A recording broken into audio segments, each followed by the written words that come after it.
जो ये क्वेश्चन है उसमें 90 डिग्री का एंगल बना रहे हैं ना कि 0 डिग्री का, ठीक है, क्योंकि 90 डिग्री तो 0 होगा तभी मैं सोचूं, क्योंकि उसकी डिस्प्लेसमेंट उस तरफ को होगी ना, मान लो उस तरफ को उसकी डिस्प्लेसमेंट और फोर्स उसकी सेंटर की तरफ को लग रही है, ठीक है। डिस्प्लेसमेंट आगे को और सेंटर को हमेशा फोर्स है उसकी, तो F.S हमेशा जीरो ही होगा इसका, यानी कि वर्क डन इसका हमेशा जीरो ही है भले ही फोर्स लग रही हो। पर 90 डिग्री का एंगल है तो क्या करें। रोप से स्टोन को बांध दिया और G/2 से नीचे जा रही है तो उसका वर्क डन कितना होगा, तो यहाँ पे हमने देखा तो टेंशन तो ऊपर को लगती है ना, तो -T.x आ जाएगा, क्योंकि cos 180 डिग्री होता है ये। तो सी एक में नेगेटिव है तो सी इसका आंसर होगा डायरेक्ट। लेकिन अगर सॉल्व करना है तो लॉज ऑफ मोशन लगाएंगे हमें, यानी कि mg नीचे को जा रहा है तो mg ले जा रहा है, mg बड़ा है, बिगर माइनस स्मॉलर, -t ऊपर को इक्वल टू mg/2 m में है, क्योंकि a हमारा g/2 दिया है इन्होंने, और इसको सॉल्व करके भी mg/2 ही आएगा नेगेटिव में, मेरे ख्याल से तो नेगेटिव में ही आना चाहिए वैसे। और mg/2 है भी एक में, क्योंकि बाकी में तो एक्स स्क्वायर वगैरह लग गया, मतलब नेगेटिव में ही आंसर होगा तो सी आंसर होना चाहिए इसका, तो वैसे भी निकाल सकते हो। अगले क्वेश्चन में एफ इक्वल टू के एक्स स्क्वायर दिया और थीटा एंगल दिया है, तो हमें एक्स एक्सिस वर्क डन निकालना है सिंपल सा।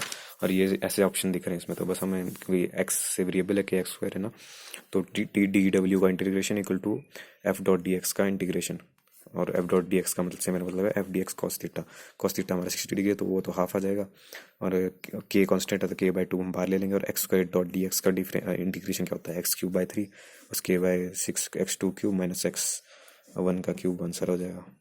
Area under F.d force displacement graph का वर्क होता है, ठीक है।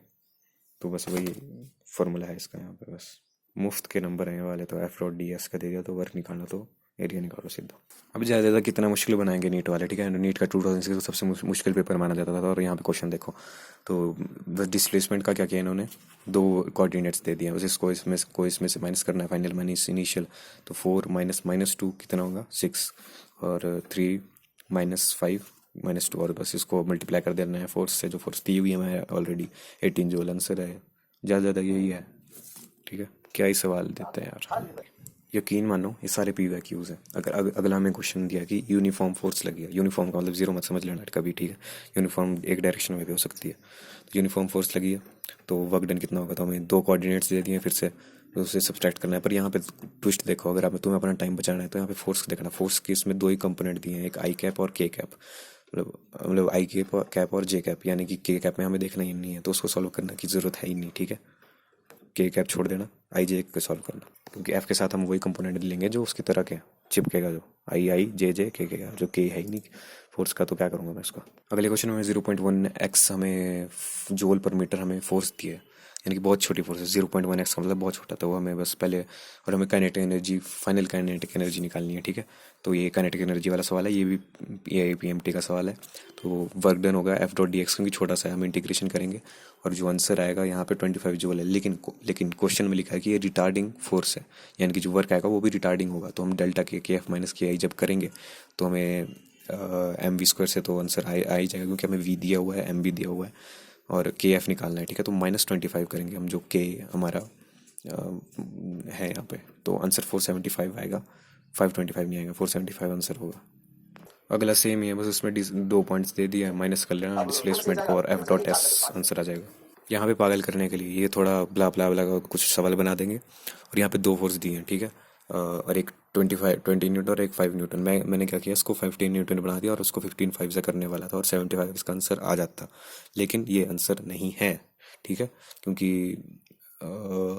वर्क डन है जो, हमें सिर्फ F2 का पूछा है, तो F2 में सिर्फ हम F2 से ही मतलब है हमारा, ये ध्यान रखना, ये मुश्किल सवालों में डाल सकते हैं, मतलब ऐसे कॉमन सेंस वाला है ये, ठीक है, कि उसी का हमसे पूछा तो उसी का निकालना है, कॉमन सेंस में आता है फिजिक्स की, तो ये करना है हमें, जल्दी जल्दी में गलती मत करना। और W इक्वल टू -F2.S आएगा, क्योंकि उस तरफ का ऑब्जेक्ट जा रहा है, ठीक है, तो -25 जूल आएगा, प्लस नहीं आएगा, ठीक है।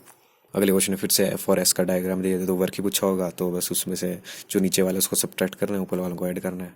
जब भी ये टेंशन वाला होता है ना, तो हम हमेशा यही निकालते हैं, जो न्यूट्रल लॉस ऑफ मोशन में किया था, T-mg = m है, क्योंकि इस बार ऊपर को जा रहा है, और T.H cos थीटा इसका वर्क डन होगा वैसे, तो हम पहले T निकाल लेंगे क्या है, जैसे यहाँ पे ऊपर को जा रहा है तो mg+a होगा, तो 4mg/3 होगा, तो यहाँ पे 4mg cos थीटा क्या होगा 0 डिग्री, क्योंकि ऊपर को जा रहे हैं हम, cos 0 डिग्री होता है 1, यानी कि 4mg/3 पॉजिटिव आंसर होगा।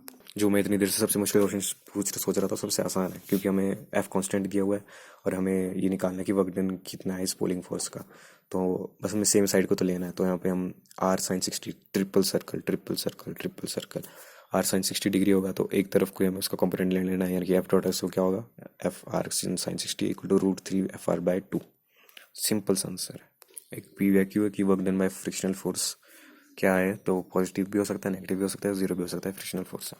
और मैं सोच रहा था कि पॉजिटिव नेगेटिव कैसे आता होगा, तो यहाँ पे सर का एग्जांपल है। कैसे? मान लो ये ब्लॉक है, टू ब्लॉक सिस्टम जो हमने पढ़ा था, ये M1 है, ये M2 है ना? जब दोनों एक साथ चल रहे होते हैं, तो ऊपर वाले को कौन ले जाता है सर? आगे लगता है फ्रिक्शन, वही ले जाता है।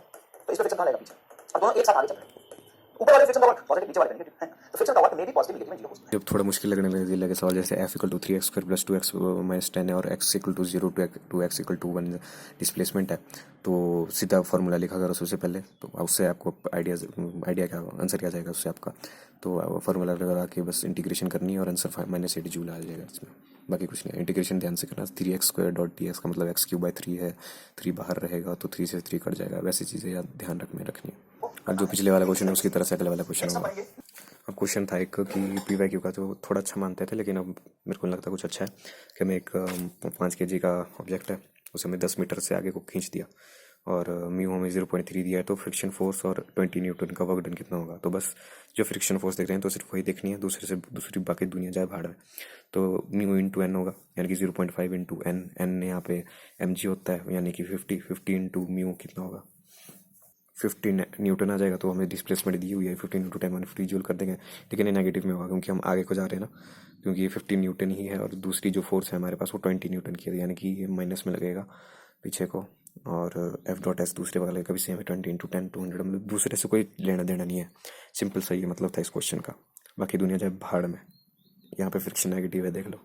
यही दो चीज़ें देखनी है हमें कि फ्रिक्शन नेगेटिव है और बाकी चीज़ें जाए भाड़ में, दो चीज़ें बस। अब ये फ्रिक्शन हो जाएगा final nature. Work done by G force करेंगे, अगर नीचे को जा रहा है तो पॉजिटिव होगा, अगर ऊपर को जा रहा है तो नेगेटिव ही होगा। Work done by G gravitational force.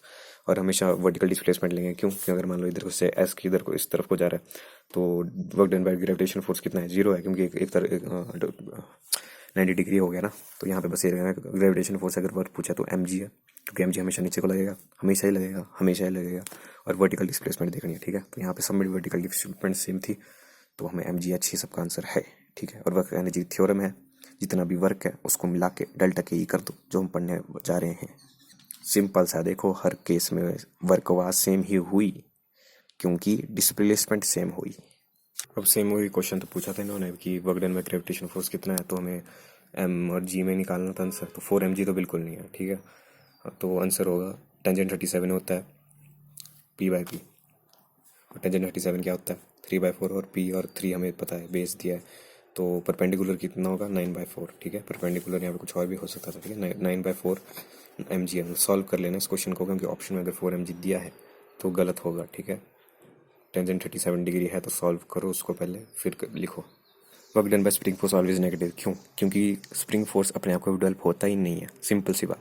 जब तक हम उस पर कुछ नहीं कर रहे हैं तो वो क्यों करेगा, तो हम जो भी करेंगे उसका नेगेटिव लगाएगा, वो सिर्फ फील है जो उसकी, ठीक है। और अगर फॉर्मूला देखना है तो ये है work done in elongation from x1 to x2।